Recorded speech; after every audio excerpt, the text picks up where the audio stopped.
আসসালামু আলাইকুম। জিহ্বায় বা গালিচায় অনেকেরই ঘা হয়ে থাকে। সেই ঘাগুলি কিন্তু অনেকেরই মারাত্মক আকার ধারণ করে।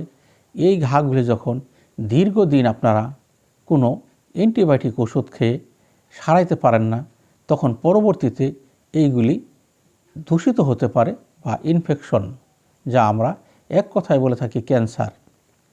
কিন্তু এই ক্ষেত্রে যদি আপনারা হোমিও ওষুধ ব্যবহার করেন তাহলে কিন্তু ইনশাল্লাহ অল্প সময়ের ভিতরে এই সমস্ত রোগীরা আরাম পেয়ে থাকে।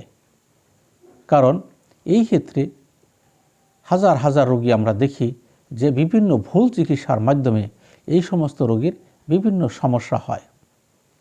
আর এই ভুল চিকিৎসা থেকে আপনারা বাঁচতে চাইলে সরাসরি ভালো কোনো বিশেষজ্ঞ হোমিও ডাক্তারের সাথে যোগাযোগ করেন।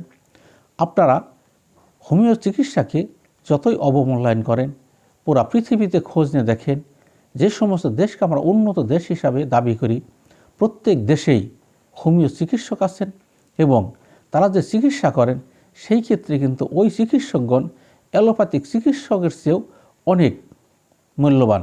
কারণ ওই সমস্ত দেশের লোক তাদেরকে আরও বেশি দাম দিয়ে থাকে, কারণ হোমিও চিকিৎসা অনেক আধুনিক একটি চিকিৎসা। এই চিকিৎসাগুলি লক্ষণভিত্তিক চিকিৎসা, এইখানে থেকে আপনারা অনেক উপকার পাইতে পারেন। আমি ডাক্তার সরোয়ার এই ব্যাপারে আপনাদের কাছ থেকে অনেক রোগী পেয়ে থাকি এবং এ ব্যাপারে অনেক অভিজ্ঞতাও আপনারা বলতে পারেন আমার এই ব্যাপারে আছে। কাজেই যদি এই ধরনের কোনো সমস্যাকে অনুভব করেন তাহলে আপনারা নির্দ্বিধায় হোমিও ডাক্তার সাথে যোগাযোগ করেন, দেখেন ইনশাল্লাহ আপনারা ভালো রেজাল্ট পাবেন। অনেকের গালিচায় ঘা হওয়ার কারণে তারা খেতে পারেন না, ঝাল লাগে, অনেকের জিহ্বায় ঘা হয় বা জিহ্বায় ক্ষত সৃষ্টি হয়। দেখা যায় কোনো কোনো রোগীর জিহ্বার মাঝখান থেকে হয়তো মাংসই কতটুকু চলে গেছে। আবার অনেকের দাঁতের গোড়ায়ও সমস্যা হয়।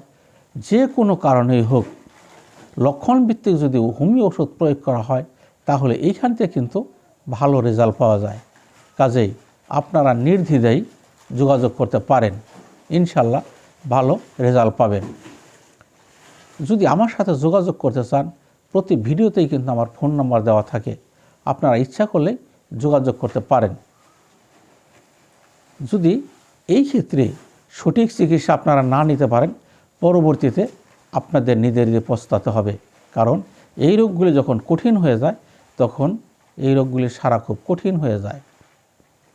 আর এই রোগগুলি হওয়ার পেছনে যে কারণ, সে কারণগুলি হল মানুষের ভিতরে প্রথমত দুর্বলতার সৃষ্টি হয়। অর্থাৎ একটা মানুষের শরীরে যে পরিমাণ হিমোগ্লোবিন থাকা দরকার, ওই হিমোগ্লোবিনের যখন ঘাটতি দেখা দেয় তখনই কিন্তু পর্যায়ক্রমে এই রোগগুলি দিনে দিনে আস্তে আস্তে সৃষ্টি হতে থাকতে পারে। সেই রোগগুলি কিন্তু কারো ক্ষেত্রে 2, 4, 5, 7, 10 বছর, 20 বছর, 30, 40, 50 বছর সময় না কিন্তু দেখাইতে পারে। এই রোগগুলি যখন তীব্র আকার ধারণ করে তখন কিন্তু সেটি ক্যান্সার হয়ে যেতে পারে। কাজেই আপনারা এই ধরনের রোগ দেখলে অবশ্যই গুরুত্ব দেবেন এবং ভালো চিকিৎসকের শরণাপন্ন হবেন। আজকের মতো বিদায় নিচ্ছি। আমার ভিডিও ভালো লাগলে সাবস্ক্রাইব করে রাখেন, আমার সাথে যোগাযোগ করতে পারবেন বা যে কোনো ভিডিও আমি আপলোড করলে আপনার সাথে সাথে পেয়ে যাবেন। আসসালামু আলাইকুম।